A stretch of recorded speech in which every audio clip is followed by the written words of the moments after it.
भारतीय राज्यघटना भाग 2 या व्हिडिओमध्ये आपण भारताने दुसऱ्या देशाच्या घटनेतून घेतलेल्या तरतुदी त्यानंतर कलम 1 ते कलम 35 संबंधी सविस्तर माहिती व मूलभूत हक्क त्यासंबंधी सर्व बाबी या ठिकाणी समजून घेणार आहोत। तुम्ही जर भारतीय राज्यघटना भाग 1 बघितला नसेल तर या व्हिडिओच्या डिस्क्रिप्शन बॉक्समध्ये तुम्हाला लिंक दिलेली, तुम्ही तिथे जाऊन भारतीय राज्यघटना भाग 1 नक्की बघा। सुरुवात करूया आजच्या या भागाला। तर नादवर्दीचा खेळ स्पर्धा परीक्षेचा नमस्कार विद्यार्थी मित्रांनो, शिवशंभो करिअर अकॅडमीच्या या यूट्यूब चॅनलमध्ये आपल्या सर्वांचं पुन्हा एकदा सहर्ष स्वागत आहे।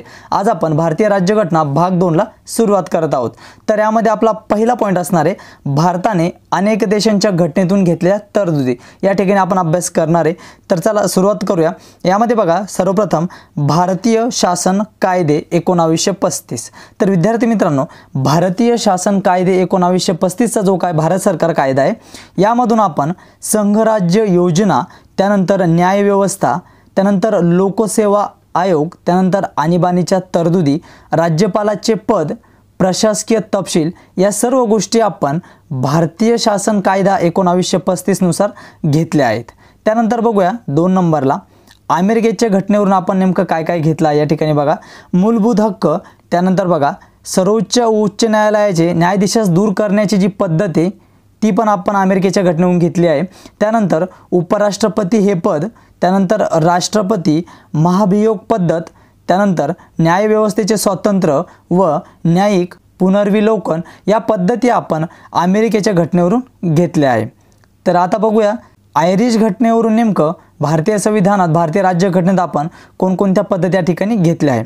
तर बघा, सर्वप्रथम या ठिकाणी राज्य धोरणाची मार्गदर्शक तत्वे हे आयरिश घटनेवरून आपण घेतलेले आहे। त्यानंतर राष्ट्रपतीच्या निवडणुकीची जी पद्धत आहे ती देखील आयरिश घटनेवरूनच आपण घेतली आहे। त्यानंतर राज्यसभेवर काही सदस्यांचे नामनिर्देशन, तर या पद्धती आपण आयरिश घटनेवरून घेतल्या आहे। या ठिकाणी विद्यार्थी मित्रांनो थोडं लक्ष द्या। बघा, जपानच्या घटनेवरून आपण कायदे प्रस्थापित पद्धत घेतली आहे। हा एक वेगळा मुद्दा या ठिकाणी, हा लक्षात घ्या तुम्ही। आयरिश घटनेवरून आपण राज्य धोरणाची मार्गदर्शक तत्वे, राष्ट्रपतीच्या निवडणुकीची पद्धत व त्यानंतर राज्यसभेवर काही सदस्यांचे नामनिर्देशन या पद्धती घेतल्या आहेत। तर या ठिकाणी जपानच्या घटनेवरून आपण कायद्याने प्रस्थापित पद्धत ही जपानच्या घटनेवरून घेतली आहे, हा मुद्दा या ठिकाणी लक्षामध्ये घ्या। आता बघूया दक्षिण आफ्रिकाच्या घटनेवरून आपण नेमकं कोणकोणत्या पद्धती या ठिकाणी घेतल्या आहेत। तर बघा, घटना दुरुस्तीची जी पद्धत आहे ती आपण या ठिकाणी दक्षिण आफ्रिकेच्या घटनेवरून घेतली आहे, ही गोष्ट आपल्याला या ठिकाणी लक्षामध्ये घ्यायची आहे। त्यानंतर बघा, राज्यसभेच्या सदस्यांची जी निवडणूक आहे ती देखील आपण दक्षिण आफ्रिकेच्या घटनेवरून घेतली आहे। त्यानंतर जर्मनीच्या घटनेवरून आणीबाणी दरम्यान मूलभूत हक्क स्थगित होणे, बघा या ठिकाणी हा एक वेगळा मुद्दा आहे, हा आपल्याला लक्षामध्ये घ्यायचा आहे की बघा या ठिकाणी जर्मनीच्या घटनेवरून आपण आणीबाणी दरम्यान मूलभूत हक्क स्थगित होतात ही जी पद्धत आहे ही आपण जर्मनीच्या घटनेवरून घेतली आहे। हा 2 फरक या ठिकाणी लक्षामध्ये घ्या। हे पॉईंट या ठिकाणी बघा मिक्स झालेले आहेत, एक वरच्या पॉईंटमध्ये देखील आणि एक खालच्या पॉईंटमध्ये देखील। बघा मी तुम्हाला या ठिकाणी समजावून सांगतो। बघा की आयरिश घटनेवरून आपण राज्य धोरणाचे मार्गदर्शक तत्वे, राष्ट्रपतीच्या निवडणुकीची पद्धत, राज्यसभेवर काही सदस्यांचे नामनिर्देशन, म्हणजे हे जे पॉईंट आहेत बघा, हे पॉईंट आयरिश घटनेवरून आपल्या या ठिकाणी घेण्यात आलेले आहे, 1, 2 आणि 3। तर त्यानंतर महत्त्वाचं बघा, या ठिकाणी जपानच्या घटनेवरून आपण काय घेतलेलं आहे, तर कायद्याने प्रस्थापित जी पद्धत आहे ही जपानच्या घटनेवरून घेण्यात आलेली आहे। त्याच ठिकाणी बघा खाली दक्षिण आफ्रिकेच्या घटनेवरून आपण बघा या ठिकाणी घटना दुरुस्तीची पद्धत, राज्यसभेच्या सदस्यांची निवडणूक, हे 2 पद्धती ज्या आहेत त्या दक्षिण आफ्रिकेच्या घटनेवरून घेण्यात आलेल्या आहेत। तर यानंतर या ठिकाणी लक्षात घ्यायचं आहे की जी जर्मनीच्या घटनेवरून आपण काय घेतलेलं आहे, तर बघा आणीबाणी दरम्यान मूलभूत हक्क जे स्थगित होतात ही जी पद्धत आहे ही आपण घेतलेली बघा जर्मनीच्या घटनेवरून, हे आपल्याला या ठिकाणी लक्षामध्ये घ्यायचं आहे। आता बघूया फ्रान्सच्या घटनेवरून आपण नेमकं कोणत्या पद्धती घेतल्या आहेत। तर बघा, फ्रान्सच्या घटनेवरून आपण गणराज्य, त्यानंतर प्रास्ताविकेतील स्वातंत्र्य, समता व बंधुता हे आदर्श, या सर्व ज्या गोष्टी आहेत या आपण घेतलेल्या आहेत फ्रान्सच्या घटनेवरून। आता बघूया आपण रशियाच्या घटनेवरून आपण नेमकं कोणत्या पद्धती किंवा कोणत्या गोष्टी आपल्या राज्यघटनेत घेतल्या आहेत। तर बघा, रशियाच्या घटनेवरून आपण सर्वप्रथम मूलभूत कर्तव्य, अतिशय महत्त्वाचं, त्यानंतर प्रास्ताविकेतील सामाजिक, आर्थिक व राजकीय न्यायाचा आदर्श, या गोष्टी आपण रशियाच्या घटनेवरून घेतल्या आहेत। त्यानंतर आता बघूया ऑस्ट्रेलियाच्या घटनेवरून आपण नेमकं कोणत्या गोष्टी घेतल्या आहेत। तर बघा, समवर्ती सूची अतिशय महत्त्वाचं, त्यानंतर संसदेच्या दोन्ही सभागृहाची संयुक्त बैठक, व्यापार व वाणिज्याचे स्वातंत्र्य, या गोष्टी ऑस्ट्रेलियाच्या घटनेहून आपण घेतल्या आहेत. आता बघूया ब्रिटिश घटनेवरून म्हणजेच इंग्लंड घटनेवरून. बघा यामध्ये संसदीय शासन व्यवस्था, त्यानंतर कॅबिनेट व्यवस्था, द्विगृही संसद, त्यानंतर फर्स्ट फास्ट पोस्ट सिस्टम, त्यानंतर कायदा करण्याची पद्धत, कायद्याचे राज्य, एकच नागरिकत्व, त्यानंतर संसदीय विशेष अधिकार, या सर्व गोष्टी आपण ब्रिटिश घटनेवरून म्हणजेच इंग्लंड घटनेवरून घेतल्या आहेत. ही गोष्ट या ठिकाणी आपल्याला लक्षात घ्यायची आहे. आता बघूया कॅनडा घटनेवरून आपण कोणत्या गोष्टी कोणत्या पद्धती घेतल्या आहेत. बघा यामध्ये सर्वप्रथम प्रभावी केंद्र असलेले संघराज्य, त्यानंतर शेष अधिकार केंद्राकडे असण्याची तरतूद, त्यानंतर राज्यपालाची केंद्राचा प्रतिनिधी म्हणून नेमणूक, त्यानंतर सर्वोच्च न्यायालयाचे सल्लागार अधिकार क्षेत्र, या सर्व गोष्टी आपण कॅनडाच्या घटनेवरून घेतल्या आहेत. या ठिकाणी समजून घ्या. आता बघूया समोरचा मुद्दा, संघराज्य व त्याचे राज्यक्षेत्र. बघा अतिशय महत्त्वाचा मुद्दा विद्यार्थी मित्रांनो, संघराज्य व त्याचे राज्यक्षेत्र. भारताच्या राज्यघटनेतील भाग 1 मधील कलम 1 ते 4 हे संघराज्य व त्याच्या राज्यक्षेत्राशी संबंधित आहे. या ठिकाणी आपल्याला लक्षामध्ये ठेवायचे संघराज्य व त्याचे राज्यक्षेत्र. तर भारताच्या राज्यघटनेतील भाग 1 मधील कलम 1 ते 4 हे संघराज्य व त्याच्या राज्यक्षेत्राशी संबंधित आहे. म्हणजे हे वाक्य विद्यार्थी मित्रांनो ॲज इट इज पाठ करून ठेवा. बघा अतिशय महत्त्वाचं वाक्य आहे की संघराज्य व त्याचे राज्यक्षेत्र हे भारतीय राज्यघटनेतील भाग 1 मधील कलम 1 ते 4 हे संघराज्य व त्याच्या राज्यक्षेत्राशी संबंधित आहे. आता संघराज्य व त्याचे राज्यक्षेत्र संबंधित आपण कलम या ठिकाणी समजून घेऊया. सर्वप्रथम आपण कलम 1 या ठिकाणी समजून घेऊया. बघा कलम 1, राज्याचे नाव व त्याचे क्षेत्र. भारत हे संघराज्य असून त्यांचे विभाजन एक प्रशासकीय सोय म्हणून वेगवेगळ्या राज्यात केले आहे. बघा कलम 1 काय सांगतोय, राज्याचे नाव व त्याचे क्षेत्र. भारत हे संघराज्य असून त्यांचे विभाजन एक प्रशासकीय सोय म्हणून वेगवेगळ्या राज्यात केले आहे. आता बघूया कलम 2. बघा कलम 2चा अभ्यास आपला त्या ठिकाणी करायचा आहे. कलम 2 मध्ये बघा काय लिहिलेलं आहे, नवीन राज्याची स्थापना किंवा मग दाखल, एखाद्या नवीन राज्याची स्थापना करणे किंवा मग एखादा नवीन राज्य दाखल करणे असा त्याचा अर्थ होतो. तर कलम 2 मध्ये नवीन राज्याची स्थापना किंवा मग दाखल करणे याची तरतूद या ठिकाणी करण्यात आलेली आहे. बघा उदाहरण म्हणून बघा आपल्याकडे एक आंध्र प्रदेशमधून 2 जून 2014. बघा विद्यार्थी मित्रांनो या ठिकाणी तारीख या ठिकाणी लक्षामध्ये ठेवा.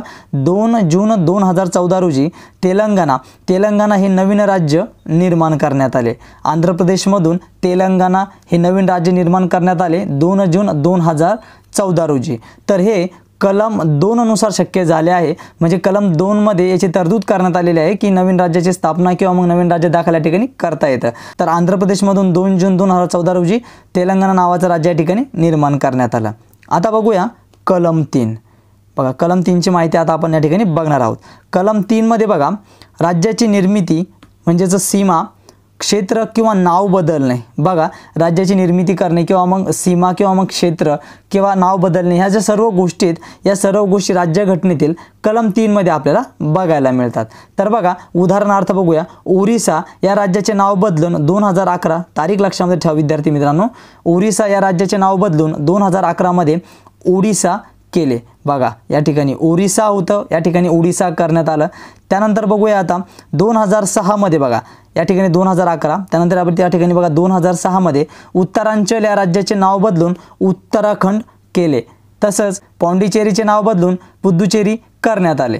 तर या ठिकाणी जे काय राज्यांचे नाव बदलण्यात आले आहे, जसं की आपण बघू शकतो 2011ला ओरिसा या राज्याचं नाव बदलून बघा ओडिसा करण्यात आलं. 2006 मध्ये उत्तरांचल या राज्याचं नाव बदलून उत्तराखंड करण्यात आलं. तर हे सर्व कलम 3 नुसार करण्यात आलं आहे, हे आपल्याला लक्षामध्ये घ्यायचं आहे. कारण कलम 3 आपल्याला काय सांगतो, राज्याची निर्मिती, सीमा, क्षेत्र किंवा मग नाव बदलणे या सर्वांसाठी कलम 3चा वापर या ठिकाणी करण्यात येतो. त्यानंतर विद्यार्थी मित्रांनो आपल्याला या ठिकाणी एक गोष्ट लक्षामध्ये ठेवायची आहे बघा की ओरिसा या राज्याचे नामकरण कधी झाले असाही प्रश्न आपल्याला येऊ शकतो. तर बघा 2011 काय नाव झाले, तर ओडिसा. किंवा मग असाही प्रश्न येऊ शकतो की ओडिसा या राज्याचे पूर्वी नाव काय होते, तर ओरिसा हे आपल्या प्रश्नाचं उत्तर या ठिकाणी असणार आहे. त्याचबरोबर या ठिकाणी प्रश्न आपल्याला येऊ शकतो बघा की उत्तरांचल किंवा मग उत्तराखंड या राज्याचे नामांकन कधी झाले, तर 2006 हे आपल्या प्रश्नाचं उत्तर असणार आहे। त्यानंतर उत्तराखंड या राज्याचे पहिले नाव काय होते असाही प्रश्न आपल्याला येऊ शकतो, तर आपल्या प्रश्नाचं उत्तर आहे उत्तरांचल हे असेल, हे या ठिकाणी आपल्याला लक्षामध्ये घ्यायचं आहे। आता बघूया कलम 4। बघा कलम 4 आपल्याला आता या ठिकाणी अभ्यासायचं आहे। तर बघा कलम 2 व कलम 3 मध्ये बदल करताना संसदेच्या साध्या बहुमताने केली जाते। कलम 368 घटना दुरुस्तीचा वापर केला जात नाही। बघा अतिशय महत्त्वाचं विद्यार्थी मित्रांनो, कलम 2 आणि कलम 3 ज्याचा अभ्यास आता आपण या ठिकाणी केला आहे, तर कलम 2 आणि कलम 3 यामध्ये आपल्याला काही बदल करायचा असेल तर बघा या ठिकाणी हे महत्त्वाचं वाक्य या ठिकाणी संसदेच्या साध्या बहुमताने केले जाते। जर काही बदल करायचा असेल कलम 2 व कलम 3 मध्ये तर संसदेच्या साध्या बहुमताने या ठिकाणी बदल केला जातो। तर कलम 368 म्हणजे हा जो मेन कलम आहे, कलम 368 हा घटना दुरुस्तीचा वापर करण्यासाठी केला जातो। जर राज्यघटनेमध्ये कोणतीही घटना आपल्याला दुरुस्ती करायची असेल तर त्या ठिकाणी आपल्याला कलम 368 घ्यावा लागतो। परंतु या ठिकाणी महत्त्वाचा मुद्दा असा आहे की कलम 2 व कलम 3 मध्ये जर काही बदल करायचा असेल तर संसदेच्या साध्या बहुमताने केलं जातं, त्याला 368 कलमची गरज पडत या ठिकाणी नाही, हे आपल्याला ठिकाणी लक्षामध्ये घ्यायचे। आता आपण बघणार आहोत अतिशय महत्त्वाचा मुद्दा, नागरिकत्व त्याबद्दल महत्त्वाच्या कलमा। बघा नागरिकत्वाबद्दल अतिशय महत्त्वाच्या कलमा या ठिकाणी आपण अभ्यासणार आहोत। तर राज्यघटनेत नागरिकत्वाचा जो उल्लेख आहे तो भाग 2 मधील कलम 5 ते 11 मध्ये करण्यात आलेला आहे। बघा या ठिकाणी हे वाक्य आपल्यासाठी महत्त्वाचं आहे की राज्यघटनेत नागरिकत्वाचा जो काही उल्लेख आहे तो भाग 2 मध्ये करण्यात आलेला आहे। बघा भाग 2 मध्ये कलम 5 पासून कलम 11 पर्यंत राज्यघटनेत नागरिकत्वाचा उल्लेख करण्यात आलेला आहे। मग आता बघूया आपण कलम 5। बघा कलम 5 मध्ये बघा घटना लागू झाली त्यावेळचे म्हणजे सुरुवातीचे नागरिकत्व। तर आता बघूया आपण कलम 6। कलम 6 मध्ये बघा पाकिस्तानातून स्थलांतर करून आलेल्या व्यक्तीचे नागरिकत्व। बघा हा फरक या ठिकाणी लक्षामध्ये घ्या। कलम 5 सांगतो की घटना लागू झाली त्यावेळचे म्हणजे सुरुवातीचे नागरिकत्व, त्यानंतर कलम 6 पाकिस्तानातून स्थलांतर करून आलेल्या व्यक्तींचे नागरिकत्व, हे कलम 6 आपल्याला ठिकाणी सांगतंय। तर बघा कलम 7 या ठिकाणी भारतातून स्थलांतर करून पाकिस्तानात गेलेल्या व्यक्तीचे नागरिकत्व। बघा हे लक्षामध्ये ठेवण्यासाठी सोपं आहे, कलम 5 कलम 6 आणि कलम 7। तर कलम जो 5 आहे हे आपल्याला ठिकाणी काय सांगतोय की घटना लागू झाली त्यावेळचे सुरुवातीचे नागरिकत्व, त्यानंतर कलम 6 पाकिस्तानातून स्थलांतर करून आलेल्या भारतात आलेल्या लोकांचं नागरिकत्व, तर भारतातून स्थलांतर करून पाकिस्तानात गेलेल्या व्यक्तींचे नागरिकत्व हे कलम 7 मध्ये या ठिकाणी नमूद केलेले आहे। आता आपण बघूया कलम 8। बघा कलम 8 मध्ये काय माहिती आपल्याला दिलेली, तर एखादा भारतीय वंशाचा व्यक्ती जो भारताबाहेर राहत आहे त्याचे नागरिकत्व। बघा कलम 8 देखील नागरिकत्वाचं संबंधित त्या ठिकाणी आपल्याला दिसून येते, तर हे आपल्याला या ठिकाणी लक्षामध्ये ठेवायचं आहे। आता बघूया आपण कलम 9। एखाद्या भारतीय व्यक्तीने स्वतःहून दुसऱ्या देशाचे नागरिकत्व स्वीकारले असेल तर तो भारताचा नागरिक राहणार नाही। बघा कलम 9 मध्ये सांगितलंय की एखादा भारतीय व्यक्तीने जर स्वतःहून दुसऱ्या देशाचे नागरिकत्व स्वीकारलेले असेल तर तो भारताचा नागरिक राहणार नाही। त्यानंतर कलम 10 संसदेने जो कोणताही कायदा करेल तो भारतीय नागरिकांना मान्य राहील। बघा कलम 10 संसदेने जो कोणताही कायदा करेल तो भारतीय नागरिकांना या ठिकाणी काय राहील तर मान्य राहील। तर त्या ठिकाणी बघूया कलम 11 संसदेला नागरिकत्वाचे संपादन व समाप्ती करण्याचा अधिकार कायद्याने राहील। म्हणजे राज्यघटनेतील जे काही नागरिकत्वाचे कायदे आहेत ते संपादन किंवा समाप्ती करण्याचा जो काय अधिकार आहे तो कायद्याने संसदेला राहील, असं आपल्याला कलम 11 मध्ये या ठिकाणी दिसून येत आहे। आता बघूया आपण अतिशय महत्त्वाचा मुद्दा, मूलभूत हक्क त्याबद्दलच्या महत्त्वाच्या कलमा आपल्याला या ठिकाणी अभ्यासायच्या आहेत। विद्यार्थी मित्रांनो पूर्ण व्हिडिओ बघा आणि यासोबतच आपल्या चॅनलवरती महाराष्ट्र भूगोल, पोलीस प्रशासन हे विषय देखील शिकवले जात आहे, तरी तुम्ही आपल्या चॅनलला एकदा व्हिजिट करा आणि त्या ठिकाणी पोलीस भरतीच्या पूर्ण विषयांचा अगदी सुटसुटीतरित्या अभ्यास करा। आता बघूया आपण या ठिकाणी मूलभूत हक्क व त्यांच्याबद्दल ज्या काही महत्त्वाच्या कलमा आहेत मूलभूत हक्कासंदर्भात त्या आपण या ठिकाणी अभ्यासणार आहोत। तर चला आता बघूया राज्यघटनेत मूलभूत हक्काची तरतूद। बघा राज्यघटनेत मूलभूत हक्काची जी काही तरतूद आहे ती भाग 3 मध्ये करण्यात आलेली आहे। या ठिकाणी प्रश्न आपल्याला येऊ शकतो की राज्यघटनेत मूलभूत हक्काची तरतूद कोणत्या भागात करण्यात आलेली आहे, तर भाग 3 मध्ये करण्यात आलेली आहे। तर बघा भाग 3 मधील कलम 12 ते कलम 35 मध्ये करण्यात आलेले आहे, हे लक्षामध्ये ठेवायचं। मूलभूत हक्काचे जे काही कलम आहेत ते कलम 12 पासून ते कलम 35 पर्यंत आहेत। आता सविस्तररित्या माहिती आपण यांच्या ठिकाणी समजून घेऊया। बघा राज्यघटनेतील जो काय भाग 3 आहे याला मॅग्ना कार्टा असे म्हणतात। सुरुवातीला मूलभूत हक्क 7 होते। बघा या ठिकाणी हा महत्त्वाचा मुद्दा आहे की सुरुवातीला मूलभूत हक्क हे 7 होते, परंतु संपत्तीचा हक्क 1978ला वगळल्याने मूलभूत हक्क 6 झाले। संपत्तीचा हक्क 44व्या घटनादुरुस्तीने काढून टाकण्यात आला। बघा विद्यार्थी मित्रांनो, आता या ठिकाणी आपल्याला समजून काय घ्यायचं, आपण एक एक मुद्दा या ठिकाणी क्लिअर करणार आहोत। बघा राज्यघटनेतील भाग 3ला मॅग्ना कार्टा असेही म्हणतात, हे आपल्याला या ठिकाणी लक्षामध्ये ठेवायचं आहे। आता त्यानंतर बघा महत्त्वाचं काय, तर सुरुवातीला मूलभूत हक्क किती होते, तर 7 होते।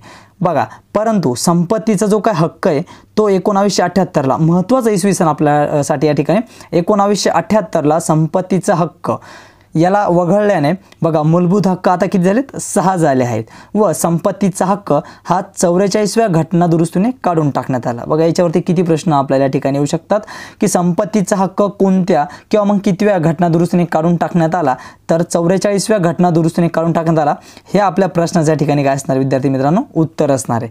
त्यामुळे आता हे मुद्दे या ठिकाणी क्लिअर करून घ्या। त्यानंतर बघा संपत्तीचा हक्क हा कायदेशीर हक्क असून कलम 300A मध्ये टाकण्यात आला, अगोदर मूलभूत हक्क असताना कलम 31 मध्ये होता। तर या ठिकाणी आपल्याला ही लाईन देखील या ठिकाणी काय करायची, नीट समजून घ्यायची आहे।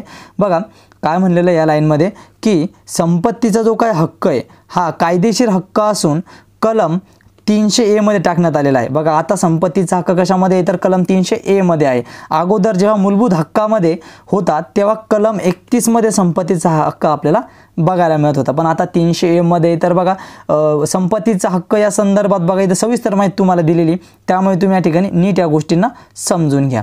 आता आपण मूलभूत हक्क सविस्तररित्या समजून घेऊ। मूलभूत हक्कामध्ये सर्वप्रथम आपल्याला बघायचं आहे समानतेचा हक्क। बघा एकूण आपल्याकडे किती आता 6 मूलभूत हक्क आहेत, ते आपण आता बघणार आहोत। त्यामध्ये पहिला जो काय मूलभूत हक्क आहे तो आहे समानतेचा हक्क, ज्यामध्ये कलम 14 ते कलम 18 मध्ये आपल्याला समानतेचा हक्क दिलेला आहे। आता बघूया कशा रीतीने आपल्याला ठिकाणी समानतेचा हक्क आहे।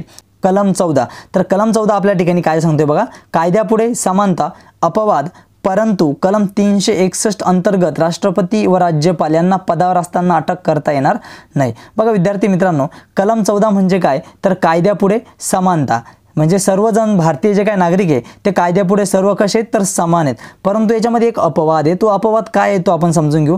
परंतु कलम जो 361 आहे, या कलम 361 अंतर्गत राष्ट्रपती व राज्यपाल हे जर पदावर असेल तर यांना पदावर असताना अटक करता येणार नाही कलम 361 नुसार। बाकी कलम 14 याच्यानुसार आपल्याला समजतं की कायद्यापुढे सर्व समान आहेत। आता बघूया आपण कलम 15।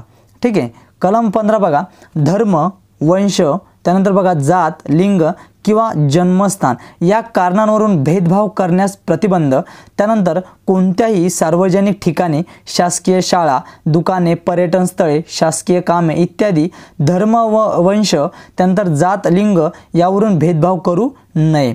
त्यानंतर एक अपवाद आहे यामध्ये, तर बघा तो अपवाद काय, तर महिला व बालकांसाठी राज्य संस्था शैक्षणिक आरक्षण देऊ शकते कलम 15(3) नुसार।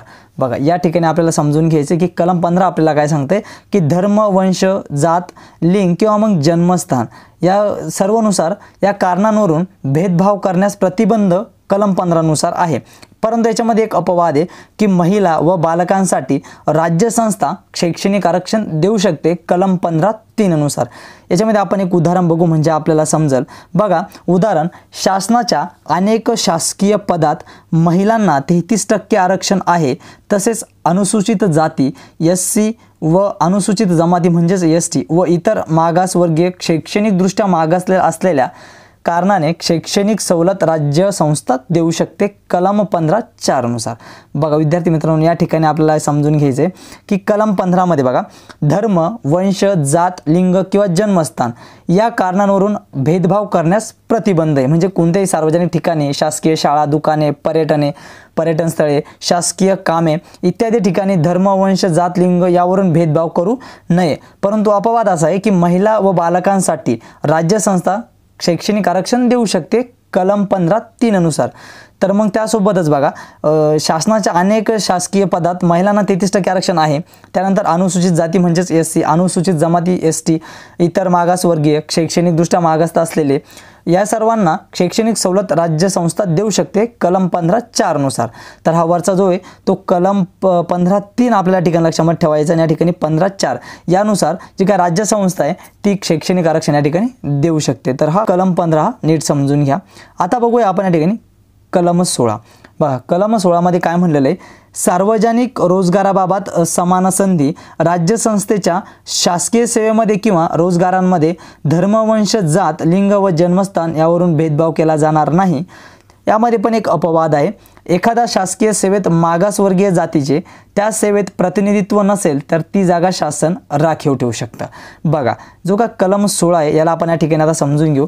सार्वजनिक रोजगाराबाबत समान संधी राज्य संस्थेच्या शासकीय सेवेमध्ये किंवा रोजगारांमध्ये धर्म, वंश, जात, लिंग व जन्मस्थानावरून भेदभाव केला जाणार नाही। म्हणजे सार्वजनिक रोजगार किंवा मग राज्य संस्थेच्या शासकीय सेवेमध्ये कुठल्याही प्रकारचा भेदभाव केला जाणार नाही। पण याच्यामध्ये एक अपवाद आहे, तो अपवाद कसा आहे की एखाद्या शासकीय सेवेत म्हणजे सरकारी नोकरीत बघा मागासवर्गीय जातीचे त्या सेवेत प्रतिनिधित्व जर नसेल तर ती जागा शासन राखीव ठेवू शकतं, असं या ठिकाणी बघा कलम 16 आपण समजून घेतलाय। आता आपण बघूया कलम 17।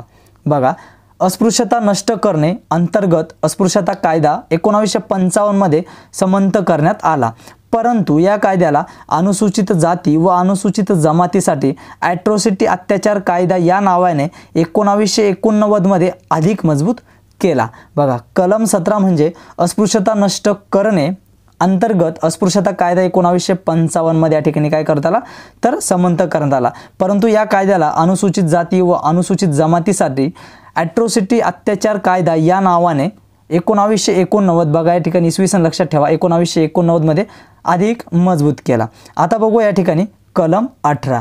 बघा किताब नष्ट करणे। बघा किताब नष्ट करणं म्हणजे काय, कलम 18 मध्ये नेमकं काय म्हणलेलं आहे आपण या ठिकाणी समजून घेऊ। किताब नष्ट करणं म्हणजे बघा महाराजा, त्यानंतर रायबहादूर, त्यानंतर दिवाण बहादूर, रायबहादूर, राजबहादूर, ठीक आहे, यासारख्या पदव्या ब्रिटिश काळात दिलेल्या नष्ट करणे असा या ठिकाणी आपल्याला कलम 18 समजून येतोय। ठीक आहे, आता आपण या ठिकाणी बघणार आहोत दुसरा मूलभूत हक्क म्हणजेच स्वातंत्र्याचा हक्क।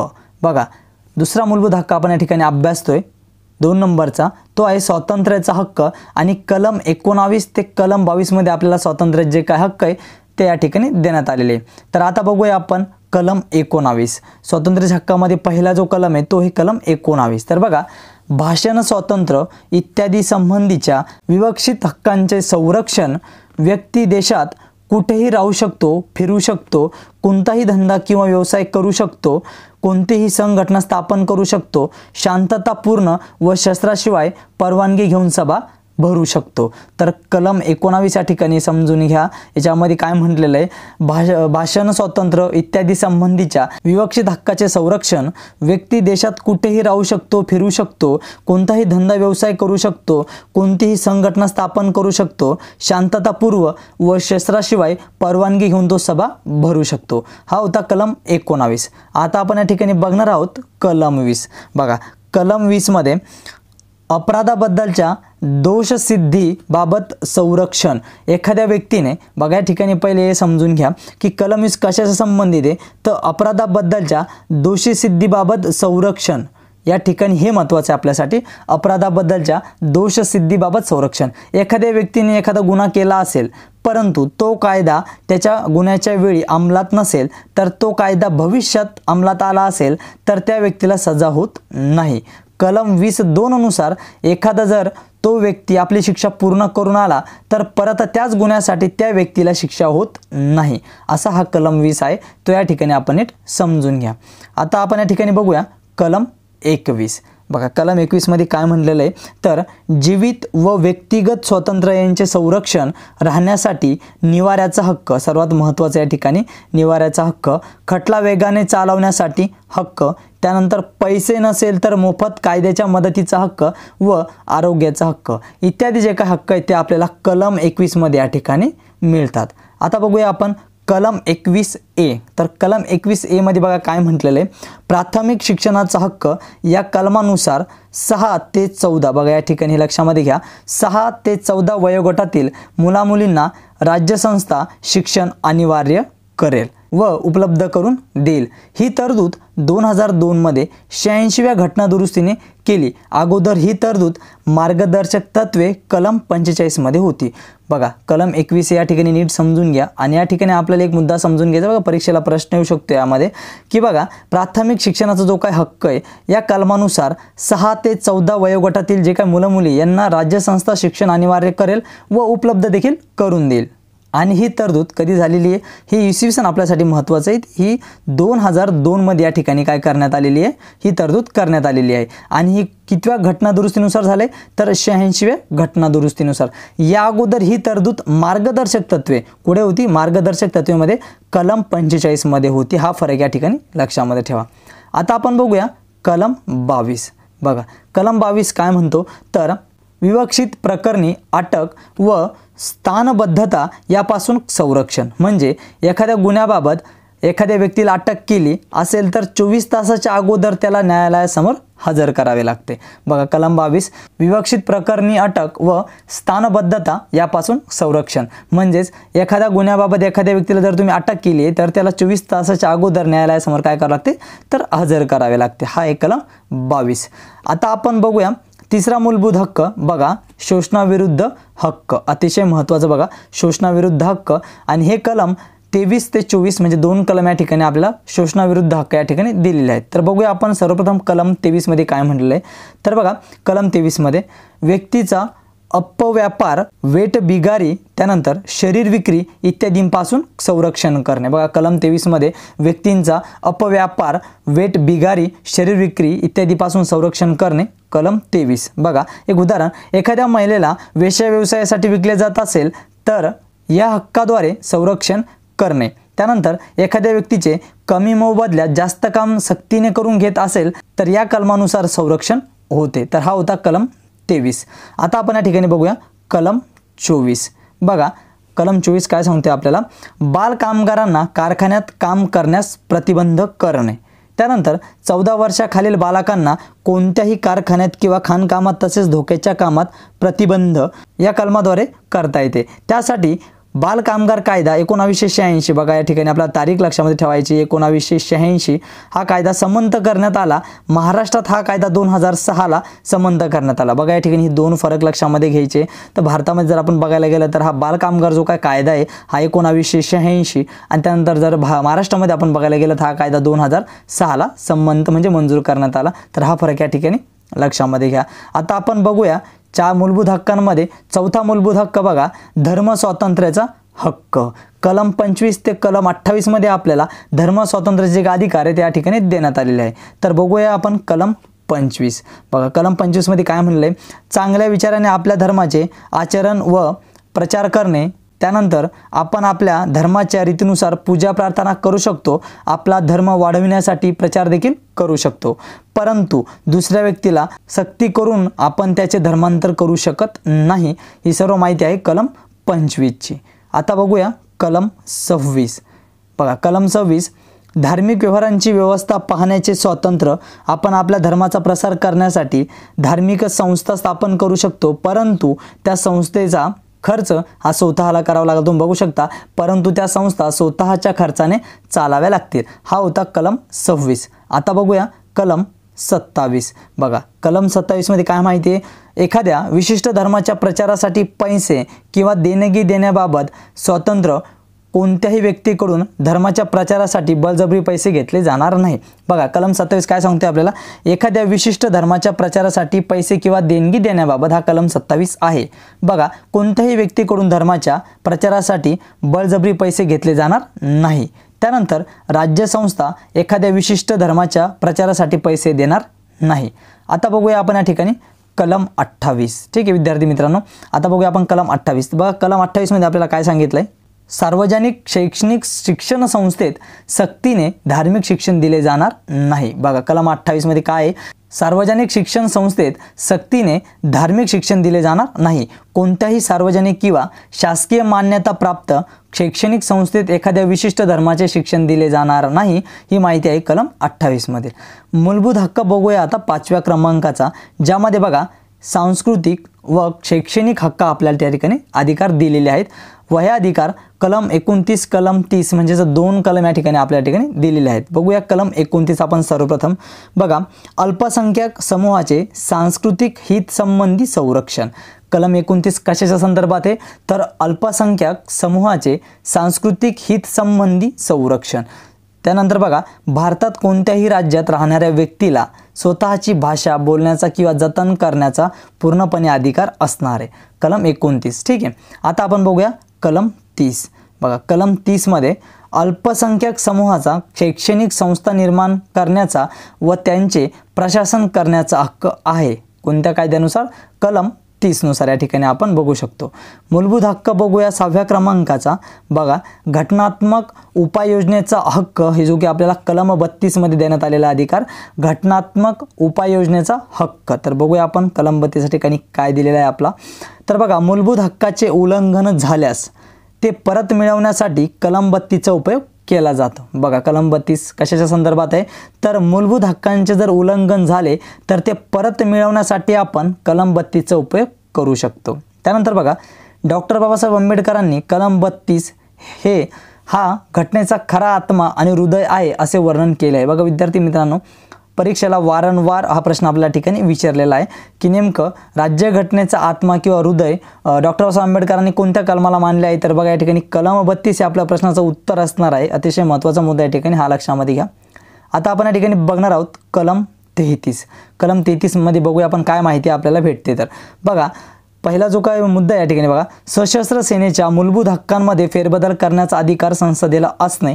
त्यानंतर सामान्य नागरिकांना प्राप्त असणारे मूलभूत अधिकार सशस्त्र सेनेला काही प्रमाणात निलंबित करण्यात आले आहे, कारण कर्तव्याचे पालन करताना योग्य शिस्त पाळल्या जावी, हा होता कलम 33। आता बघूया आपण कलम 34। कलम 34 मध्ये बघा, लष्करी कायदा लागू असताना मूलभूत हक्क हे स्थगित असणे। त्यानंतर ज्या क्षेत्रात लष्करी कायदा लागू असेल तेथील नागरिकांचे मूलभूत अधिकार हे संपुष्टात येतात, कलम 34। आता बघूया कलम 35। बघा, कलम 35 मध्ये बघा, मूलभूत हक्कांच्या अंमलबजावणीकरिता कायदे करणे। कलम 35 कशाच्या संदर्भात आहे तर मूलभूत हक्कांच्या अंमलबजावणीकरिता आपण कायदे करू शकतो, कलम 35 नुसार। विद्यार्थी मित्रांनो, भारतीय राज्यघटनेच्या पुढील व्हिडिओमध्ये मार्गदर्शक तत्वाविषयी महत्त्वाची माहिती, महत्त्वाचे कलम 36 ते कलम 51 पर्यंत सविस्तर माहिती व मूलभूत कर्तव्याची देखील त्या ठिकाणी माहिती तुम्हाला दिलेली आहे। तर डिस्क्रिप्शन बॉक्समध्ये तुम्हाला लिंक दिलेली, तुम्ही महाराष्ट्र भूगोल, पोलीस प्रशासन किंवा राज्यघटना या प्लेलिस्टमध्ये जाऊन पूर्ण विषयाचा अगदी सुटसुटीतरित्या अभ्यास करू शकतात। अशाच महत्त्वपूर्ण व्हिडिओसाठी सबस्क्राईब करा नाद वर्दीचा खेळ स्पर्धा परीक्षेचा।